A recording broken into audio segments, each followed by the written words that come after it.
Introduction to Rousseau and the Second Discourse. Jean-Jacques Rousseau was born in Geneva in 1712 and wrote during one of the great periods of intellectual change in European history, the Enlightenment. This was an era of growing confidence in reason, science, education, and human progress. Thinkers such as Voltaire, Diderot, and Montesquieu were challenging traditional authority and asking whether human beings could use reason to build better societies. The great encyclopedia, which Rousseau himself contributed to, embodied this confidence that expanding human knowledge could improve the world.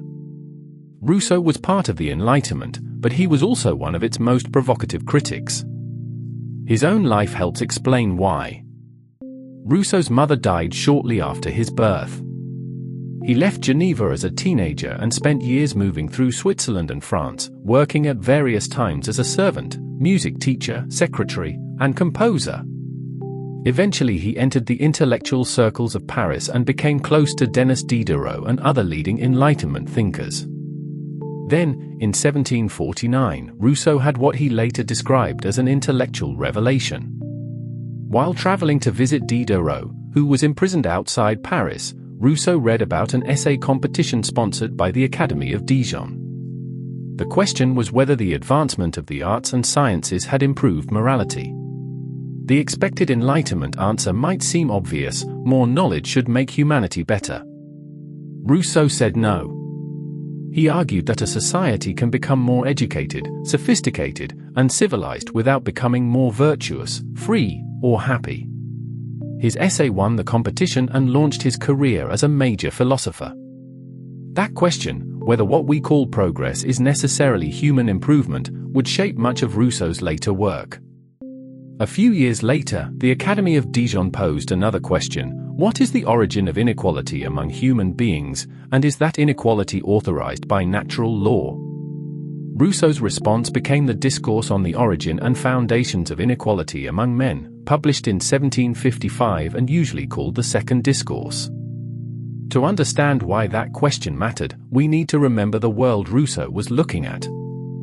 European societies were becoming increasingly commercial and economically interconnected. Differences in wealth and social status were highly visible.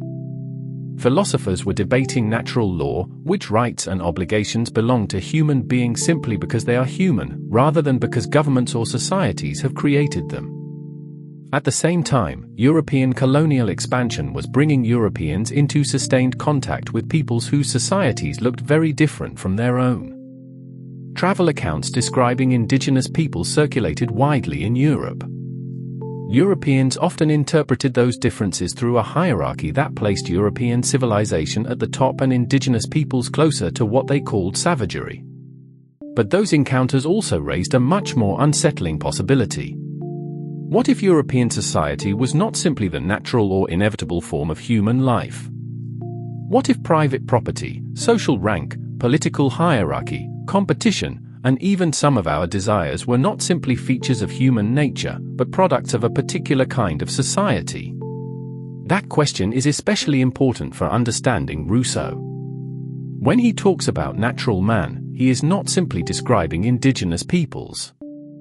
Rousseau explicitly tells us that his state of nature is a hypothetical thought experiment, not a literal reconstruction of human history. He asks us to imagine stripping away everything human beings may have acquired through society and then asking, what remains? From there comes one of the most important distinctions in the Second Discourse. Rousseau says that some inequalities are natural or physical, differences in age, health, strength, or ability.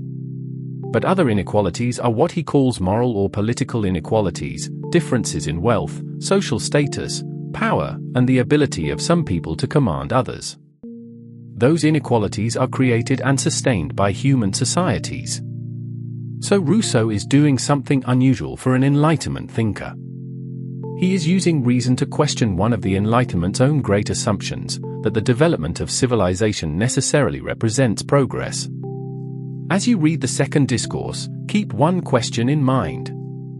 When human societies become more complex and civilized, what do human beings gain, and what might they lose?